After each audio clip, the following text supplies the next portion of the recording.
Angela Williams walked into Sierra Vista Bank with the quiet confidence of someone who had built her empire from the ground up. She was dressed in a crisp black blazer and tailored pants, her hair pulled back in a sleek ponytail that revealed the sharpness of her features. She had made her mark in the business world through sheer determination and hard work.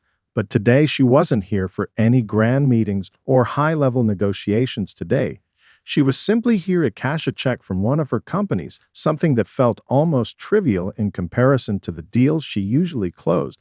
But Angela didn't mind the simplicity of it. She liked the idea of doing something ordinary.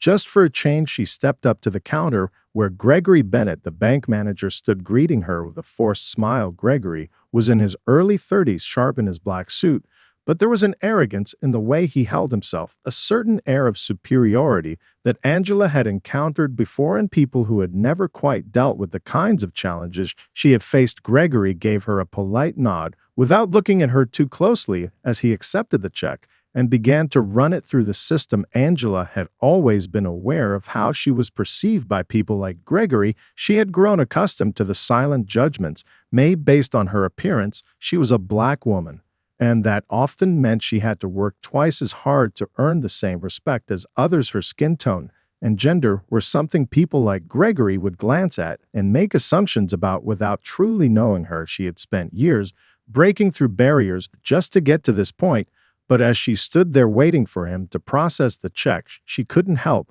but feel that familiar unease settling in her stomach. It wasn't a new feeling. She'd learned to recognize it over the years. It was the feeling of being underestimated. She kept her face neutral as Gregory tapped away at the keyboard, his fingers moving quickly across the keys, but there was a hesitation in his movements, a slight pause here and there that made Angela wonder if something was wrong. It was only a matter of seconds before Gregory looked up. His expression had changed now, his brows furrowed as he scanned the check again, then back at Angela. His smile had faded, and in its place was something colder, more impersonal. Angela felt the shift. She recognized it instantly, the subtle discomfort of someone who was trying to figure out what to do with her when they didn't think she belonged in the space. It was a look she'd seen 100 times before. She stayed calm and composed, refusing to show any sign of frustration, though she was beginning to feel it bubble up inside of her. He cleared his throat awkwardly and then spoke. His voice was slightly stiff. Angela noticed that he was now avoiding eye contact. "I'm sorry, but there seems to be an issue with the signature on this check," he said, his tone just short of dismissive. Angela's hand tightened around her bag, but she didn't let her annoyance show. Instead, she tilted her head slightly and asked in a calm voice, "What issue?" She wasn't going to let him off the hook so easily. Gregory shifted uncomfortably at her question. His fingers drummed on the counter. As he hesitated to answer, he glanced at the check again before looking back at Angela, his eyes momentarily darting to the line of customers standing behind her. The growing unease in his expression was becoming more noticeable. "It's just a minor issue with the signature," he said finally, his voice a little more strained. "It doesn't seem to match the one we have on file for your account. I'm going to have to double-check with our security team just to be sure." Angela could tell he was trying to brush her off, but something about the way he said it didn't sit right with her. The words felt rehearsed, as if he had said them before to someone else, and she could almost hear the unspoken assumption that the check wasn't legitimate. Despite her status as the owner of multiple businesses, Angela didn't let her frustration show. She had encountered moments like this before, where her worth was questioned based on nothing more than how she appeared. People often underestimated her because of her race or gender, and although it still hurt every time, it wasn't something she hadn't learned to deal with. But what bothered her now was the way Gregory was handling it. He wasn't just trying to resolve the issue, he was acting as though there was something inherently wrong with her and her check, like he was waiting for her to prove herself to him. Angela took a deep breath and forced herself to remain calm. She had to get to the bottom of this. "I don't understand," she said with an edge in her voice, but still measured. "I've cashed checks here before without any issues, and this one comes from my company. Why is it suddenly a problem?" Gregory shifted again, clearly uncomfortable. "Like I said, it's a small issue with the signature," he repeated, but there was an edge of defensiveness in his voice. Now he turned away from her and began typing furiously into his computer. Angela stood there for a moment, Her mind racing, she could feel the eyes of the other customers on her, and she could sense that they were starting to pick up on the tension in the air. The whole situation was starting to feel absurd here. She was a successful businesswoman standing in her own bank, and yet she was being treated like an ordinary customer who couldn't be trusted. Is there something else going on here? She asked, her voice quieter now, but firm. Gregory froze for a split second, then cleared his throat again. It's just protocol, he said in a clipped tone. I'll have to verify some details. Angela wasn't convinced she had dealt with enough people in the business world to know when someone was trying to avoid the truth, and Gregory was definitely avoiding something. There was no reason why a check from her company should be questioned like this, not unless he was making an assumption based on something other than the check itself. Angela decided it was time to press the issue further. She reached into her purse and pulled out a business card. Perhaps you should double-check my identity as well, she said, her voice steady. I'm Angela Williams, the owner of this branch. Gregory looked down at the card, his face visibly paling. As he read her name, he looked back up at her, his eyes widening in realization, and in that moment, Angela knew he had made a huge mistake. Gregory's eyes flickered between the business card in his hand and Angela's calm expression, his face drained of color. He was silent for a few moments, clearly struggling to process what she had just said. His fingers tightened around the card, as if to confirm that what he was reading was real. For a moment, everything around him seemed to freeze. The noise of the bustling bank, the rustling of papers, the murmurs of customers faded into the background. Angela could see his mind racing, trying to piece together the information that should have been obvious from the start. You own the bank. Gregory's voice was barely above a whisper, his shock unmistakable.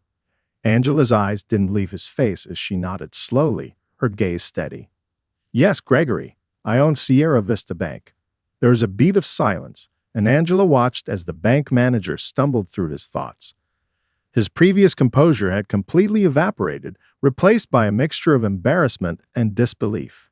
Gregory's usual polished demeanor seemed to have crumbled into nothing more than a nervous shell. Angela wasn't sure what kind of response she expected, but it wasn't this.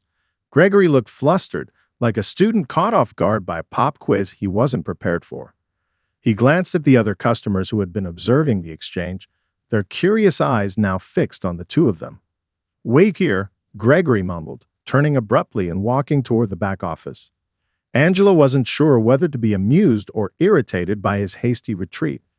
The nerve of this man to treat her like just another customer, when she was, in fact, the very reason the bank even existed, was almost laughable.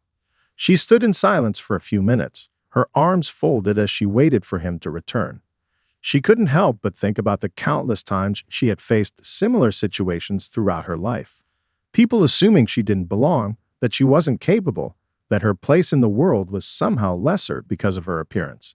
Gregory wasn't an anomaly. He was a reflection of a system that often overlooked or underestimated people like her. But she wasn't going to let this moment slide by unnoticed. Finally, Gregory reappeared, his hands slightly trembling as he fumbled with his phone. I'm sorry for the confusion, Ms. Williams, he said, trying to regain some of his lost confidence.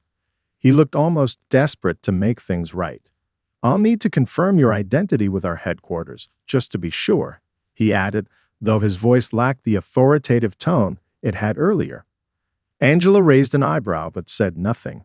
She had known that once Gregory understood who she was, he would try to fix the situation.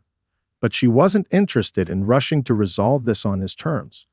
Please do, she replied coolly. Take your time. Gregory hurried off again, this time to make a call. Angela could see him through the glass partition, speaking frantically into the phone, no doubt asking his supervisor to verify her identity. She leaned against the counter, her arms still crossed, waiting for the inevitable moment when the truth would hit him with full force. As the minutes passed, Angela's mind wandered. This incident was about more than just a rejected check. It was a reminder of the kind of prejudice she faced on a daily basis. It wasn't always as obvious as this moment with Gregory, but it existed subtly and insidiously. This was the world she had to navigate, A world where her achievements were often dismissed and where her worth was questioned simply because of her skin. And yet, she had made it to the top. She was here, standing in her own bank, while Gregory was struggling to regain his footing. She knew that this interaction would serve as a lesson for him and for the bank as a whole. Gregory returned to the counter after what seemed like an eternity, his face still flushed with the kind of unease that only a major mistake could create. He stood there for a moment, his phone clutched tightly in his hand, as if it were a lifeline, before he finally made eye contact with Angela. The confidence he had once exuded was now replaced by a nervous energy that seemed to radiate from him in waves. I'm terribly sorry for the misunderstanding. Ms. Williams, Gregory began, his voice faltering slightly. I've just confirmed everything with our headquarters. There's no issue with your check. It's fully cleared. Angela didn't respond immediately. She just stood there watching him, her expression unreadable. She could see the embarrassment in his eyes, the way his hand still trembled slightly, and for a brief moment, she almost felt a flicker of sympathy for him. But it quickly vanished. This wasn't about him anymore. It was about the deeper issue, the one that had been bubbling beneath the surface for years. Thank you for verifying it, she said quietly, her tone still calm but carrying an underlying edge. She could see Gregory's shoulders relax a little, but he still seemed anxious. He was used to being in control, not caught in the act of underestimating a woman who owned the very bank he worked for. I'll just go ahead and process the check now, he said, his voice hurried. Angela shook her head slightly, her expression unchanged.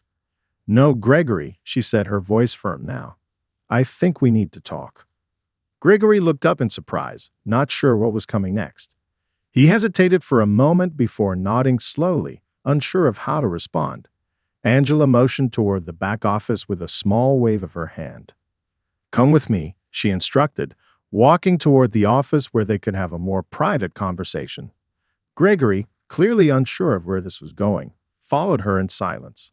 Once inside the office, Angela closed the door behind them and turned to face Gregory. He stood awkwardly by the desk, his hands folded together as if he were bracing himself for a lecture. Angela could see the defensive walls starting to go up again, but she wasn't about to let him off the hook that easily. You know, Angela began, her voice steady and direct, it's not just about the check, Gregory. It's about what just happened. It's about how you treated me. Gregory opened his mouth to protest, but Angela raised a hand to silence him.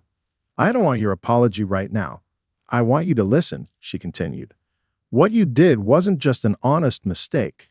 You looked at me and you assumed that I didn't belong here.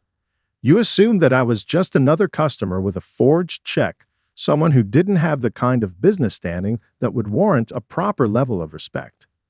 Gregory shifted uncomfortably under her gaze, but Angela didn't back down. She could feel her own frustration bubbling up now, but she kept it controlled. This wasn't the time for anger. It was the time to make him understand. I'm the owner of this bank, Gregory. I don't walk into a branch to be treated like a second-class citizen. I don't walk in here to be questioned about something that should be routine. I've earned the right to be here just like anyone else, and that doesn't change because of the color of my skin or how you choose to perceive me. Gregory swallowed hard, the weight of her words sinking in. For the first time since their encounter began, he wasn't sure what to say. He was realizing now, in this quiet office with Angela standing in front of him, that his actions had been shaped by assumptions he hadn't even realized he was making. And those assumptions had cost him. Angela, Gregory started, his voice soft now. I didn't mean to treat you that way. I honestly didn't. I don't know what I was thinking, and Stop, Angela interrupted, her voice sharp. I don't need an apology. What I need is for you to understand what just happened. What I need is for you to realize that what you did wasn't just a mistake. It was part of a much larger problem. Gregory fell silent again, the realization hitting him hard. Angela's words had cut through the surface, and now he had to face the truth. This wasn't just about a single incident. It was about the systemic issue of bias that ran through the veins of institutions like this one, bias that he hadn't even recognized in himself until now. Gregory stood there, the weight of Angela's words pressing down on him. He had always thought of himself as someone who treated people fairly. He prided himself on his professionalism, his competence. But now, facing Angela, he was forced to confront the uncomfortable truth that his actions had been anything but professional. They had been shaped by unconscious biases he hadn't even known he harbored. And now, those biases have been laid bare for both of them to see. Angela's gaze never wavered. She wasn't angry, but there was a quiet intensity in her eyes that made Gregory feel like he was under a microscope. She wasn't letting him off the hook, nor should she. She had been underestimated time and time again, and this moment was no different. But unlike most others, she had the power to turn the situation into a teachable one, not just for Gregory, but for everyone in this bank. I didn't realize it was like this, Gregory admitted, his voice quieter now, almost apologetic. I never thought about it this way. I didn't see it until now. Angela nodded slowly, her expression softening just a little. She could tell he was trying to make sense of what had just happened. You don't have to understand it right away, Gregory, she said, her tone a little gentler. But it's important to recognize that this is how people like me experience the world every day. It's the small things, the assumptions, the dismissals, the unearned doubt that add up. It's not always loud or obvious. It doesn't always come in the form of overt racism or sexism. But it's there, under the surface. It shapes how people are treated and how they're perceived. Gregory took a deep breath, his eyes downcast for a moment as he processed her words. I'm sorry, he said again, but this time it felt different. It wasn't a simple apology for the mistake. It was an acknowledgement of the larger issue. It was genuine. Angela remained silent for a moment, allowing him to think. She could see the conflict in his expression, the struggle between the pride he had in his own self-image and the growing understanding that perhaps he hadn't been the person he thought he was. It wasn't easy to confront one's own biases, but she knew that this was a moment of potential growth for him, if he was willing to accept it. Do you think this is the first time something like this has happened here? Angela asked, her voice low but firm. I'm not the only person who's ever walked into this bank and been treated like I don't belong, but I am the only one who can do something about it. I want you to take this seriously, Gregory.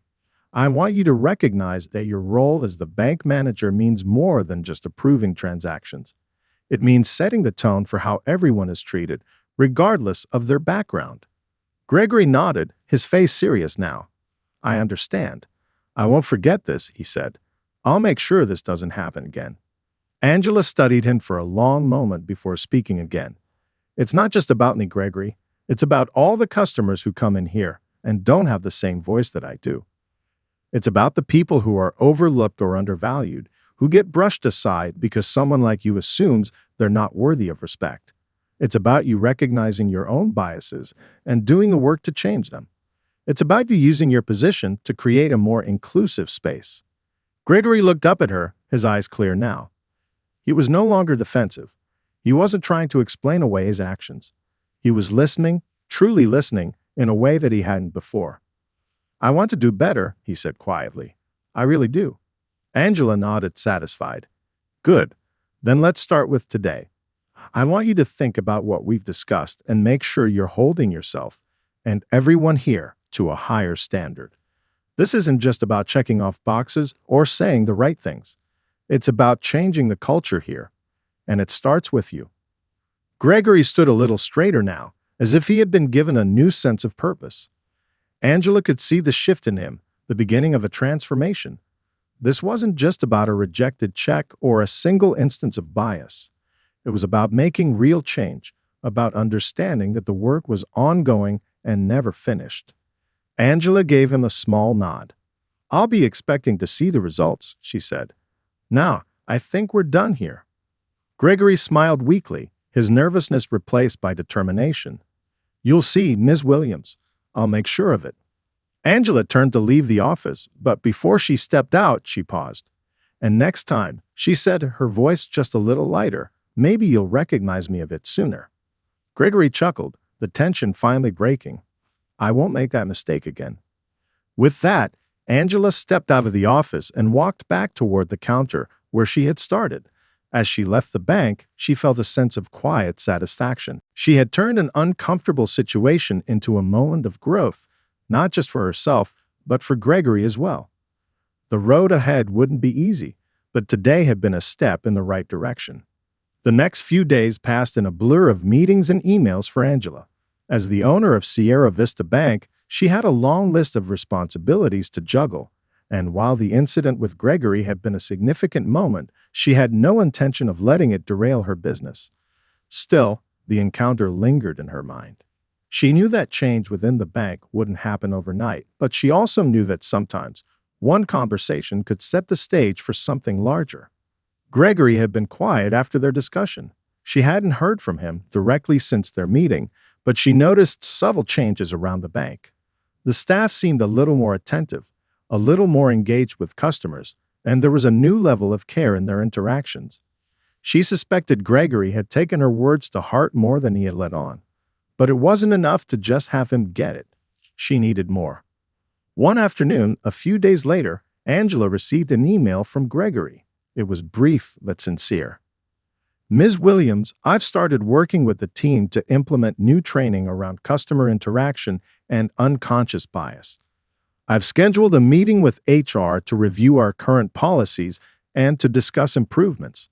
I want to make sure the culture here aligns with the values you've shared with me. I know I have a long way to go, but I'm committed to making things right.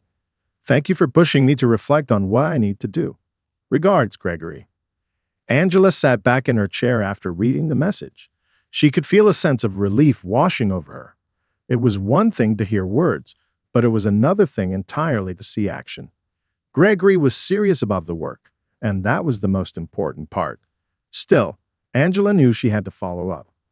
Change in a corporate environment required constant monitoring, especially when it came to addressing deeply ingrained biases. She called Gregory the next morning. He answered on the second ring, sounding eager but respectful. "Good morning, Ms. Williams," Gregory said, his tone noticeably warmer than their first conversation. "How are you today?" "I'm well, Gregory," Angela replied. "I just wanted to check in and see how things are going.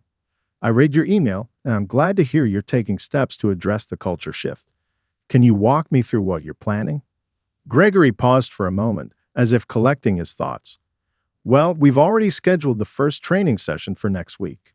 We're focusing on unconscious bias, but we're also going to be discussing customer service from a more holistic perspective. How we create an environment that's welcoming to everyone, regardless of their background. I'm also working with HR to update our recruitment policies. I want to make sure we're hiring with a broader, more inclusive lens." Angela nodded, impressed with his initiative. "That's a good start. But you also need to make sure these changes are implemented at every level. From the tellers to the higher-ups, everyone has to be on board. Make sure that it's not just a one-off workshop, but an ongoing conversation." "I understand," Gregory responded quickly. "We're working on making the training part of our regular onboarding process, and we plan to follow up with quarterly reviews. I'll be overseeing it personally." "That's exactly what I want to hear," Angela said, her tone more encouraging now. "It's easy to have one meeting and feel like the job is done, but this has to be a continuous effort. I'll be checking in, of course, and I expect results. Don't let this become a checkbox. It has to be real." "I won't let you down," Gregory assured her. "I know it's not enough to just say the right things. I'm committed to making a real change." Angela could hear the sincerity in his voice, and for the first time, she felt a true sense of hope that things might actually shift at Sierra Vista Bank. The battle for equity and fairness was far from over, but today, at least she could see that the seeds of change were being planted. "I'm holding you to that, Gregory," she said with a smile in her voice. "Let's keep this momentum going." After hanging up, Angela sat back in her chair and allowed herself a moment to reflect. There was still a lot of work ahead, but for the first time in a long while, she felt like something was truly changing inside the bank, and maybe, just maybe, in the wider world. Weeks passed, and Angela could see the changes she had hoped for slowly taking root at Sierra Vista Bank. Gregory had followed through on his promises.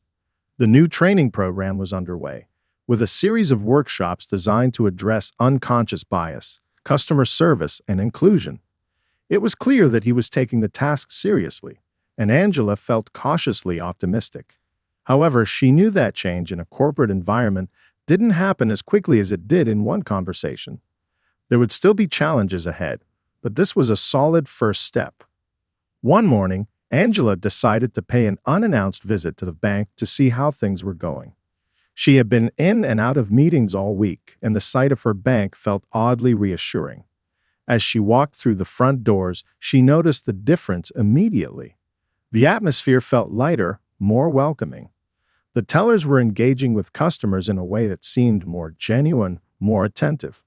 The usual stiffness that characterized some of the staff was gone, replaced by smiles and open conversation. Angela made her way to the counter, where a young teller named Sarah greeted her with a warm smile. "Good morning, Ms. Williams. How can I help you today?" Angela smiled back, appreciating the shift in tone. "I'm just here to observe, Sarah. I wanted to see how things are going around here." "Oh, you'll see," Sarah said with a bright laugh. "We've had some new training, and things are really changing. People are talking more to customers, asking about their day, making sure they're comfortable. It feels different." Angela's heart lifted at her words. She had hoped the training would have an impact, but hearing it firsthand from one of the tellers was something else entirely. It wasn't just about the skills learned. It was about the change in attitude. As she moved through the branch, Angela noticed other subtle improvements. Staff were standing in groups, chatting with clients, and more employees were greeting customers as they entered. It felt like a fresh breeze had blown through the bank, pushing aside the stale practices that had held it back for so long. She decided to pop into Gregory's office for a quick check-in.